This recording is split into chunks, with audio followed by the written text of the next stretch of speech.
ఆస్ట్రేలియాతో Melbourne test ఓటమితో 2024కి ముగింపు పలికిన team India Sydney వేదికగా జరిగే చివరి టెస్టుతో 2025కి స్వాగతం పలకనుంది. 5 టెస్టుల బోర్డర్ గవాస్కర్ ట్రోఫీలో భాగంగా సిడ్నీ వేదికగా జనవరి 3 నుంచి 7 వరకు ఆఖరి టెస్టు జరగనుంది. ఈ సిరీస్ అనంతరం ఇంగ్లాండ్తో సొంత గడ్డపై పరిమిత ఓవర్ల సిరీస్ ఆడనుంది. 3 టీ20లు 3 వన్డేల కోసం ఇంగ్లాండ్ భారత పర్యటనకు రానుంది. జనవరి 22 నుంచి ఫిబ్రవరి 12 వరకు ఈ పర్యటన సాగనుంది. ఈ సిరీస్ తర్వాత ఫిబ్రవరి 19 నుంచి ఐసీసీ ఛాంపియన్స్ ట్రోఫీ జరగనుంది.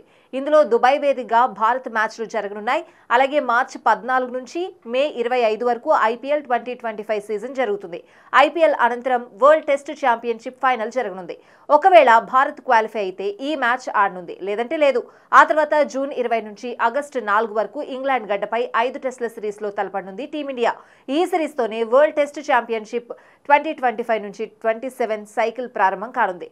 ఇక ఇప్పటి వరకు ఈ మ్యాచ్ల డేట్స్ ను ప్రకటించారు. కానీ ఇంగ్లాండ్ నుండి వచ్చిన తర్వాత ఆగస్టులో షెడ్యూల్ ప్రకారం టీమిండియా 3 వన్డేలు 3 టీ20ల కోసం బంగ్లాదేశ్ కు వెళ్లాలి. ఆ తర్వాత మన దగ్గరే వెస్టిండీస్తో 2 టెస్టుల సిరీస్ ఆడుతుంది. ఆ వెంటనే భారత్ 2025 ఏషియా కప్ ను హోస్ట్ చేస్తుంది. ఈ టోర్నీ తర్వాత 3 వన్డేలు 5 టీ20ల సిరీస్ కోసం నవంబర్లో ఆస్ట్రేలియా పర్యటనకు వెళ్లే టీమిండియా అక్కడి నుండే 2 టెస్టులు 3 వన్డేలు 5 టీ20ల సిరీస్ ఆడడానికి సౌత్ ఆఫ్రికాకు వెళ్తుంది.